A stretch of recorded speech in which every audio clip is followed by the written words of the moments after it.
Hey guys, welcome back to the channel. This is Gregory Martin, aka the Super Producer.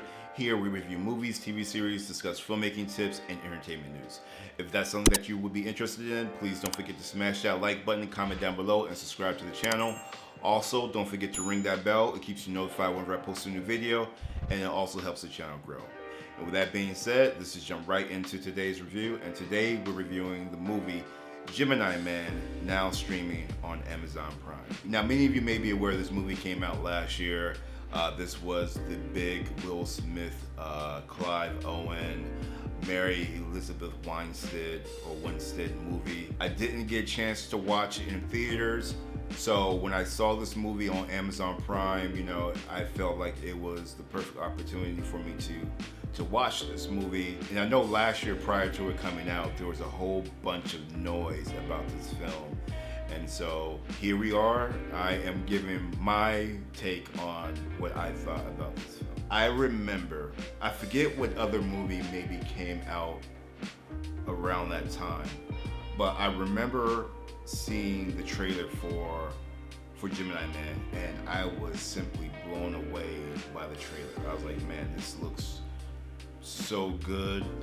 I cannot wait to see this movie. And as it kept getting closer to the release date, I kept hearing rumblings that this movie may be a bad movie. But I was holding out hope and really didn't want that. I really didn't want that to be true. But then the critics got a hold of the film. They reviewed it.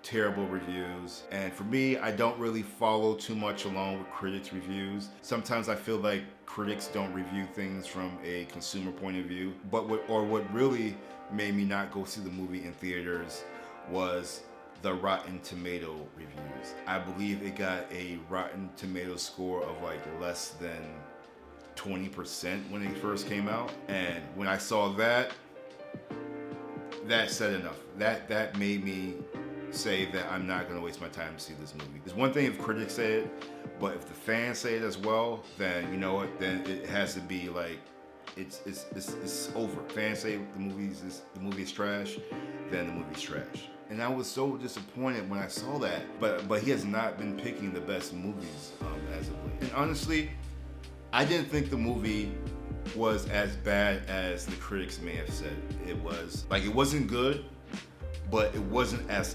terrible as they made it out to seem. But this was not a really great film, and it's another red mark on Will Smith's acting career, unfortunately. And me saying this movie's not bad is me grading on a curve. This is me taking into account Concussion, After Earth, Suicide Squad, Right. The last movie that Will Smith was in that he did well in was Bad Boys for Life. That's been the only film that I really, really enjoyed. I just hate to say it. I don't know what to say. I don't know why he cannot pick movie roles of late.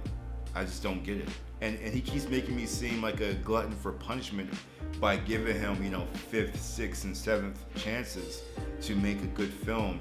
And it's just a disappointment, at this point in time. I don't know if we can trust the Will Smith film. Now, the big issues I have with this film boil down to two things: the script and an aging star. Now, the premise of the script was really good. That premise alone really intrigued me. But when you kind of boiled down and got to the nitty-gritty, the story was just very lackluster. It fell flat. It just wasn't anything special. It kind of became predictable at a certain point in the second act to the third act, to the point where you're just watching this and you already know what's going to happen, more or less.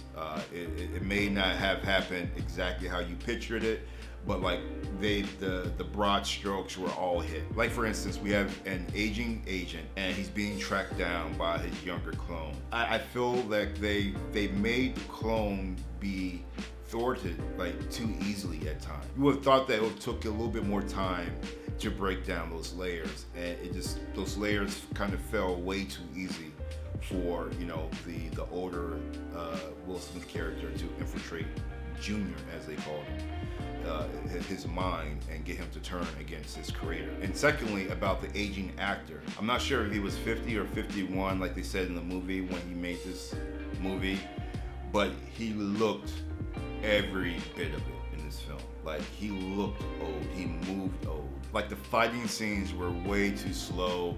You know, you could tell that, you know, he must have took a lot of time, learning the choreography and practicing, because it just looked it looked like an old man fighting, pretty much, you know. And the only thing that helped was the CGI that they had, and even then, the CGI looked like CGI fighting. It almost kind of looked like the Matrix fighting in certain scenes. I think was it Matrix 3 when he's doing the big the fight with the agents. It kind of had that feel to it, and I feel bad to say that, because really there's only a few old guys who are really still kicking ass. Tom Cruise, he may be almost 60 now, he's still kicking ass. Daniel Craig, I'm not sure if he's 50 yet, but he is an older actor. And Liam Neeson, to a lesser degree, is still believable. But this film with Will Smith, he just looked very slow with the action sequences. Even him using the gun, it just looked very, I didn't believe it. I didn't believe it. Maybe with someone else, maybe, you may have another opinion, but it just did not feel believable to me when I saw it. So yeah, after seeing these guys still do it at a high level, seeing this effort just left a lot to be desired. This doesn't mean that Will Smith isn't still a huge star. I just think that maybe films like this are just not up his lane anymore. Well, that is my review for Gemini Man. I hope you guys enjoyed the video. If you did, as always, please don't forget to smash that like button and subscribe to the channel. And as always, guys, I will catch you on the next one.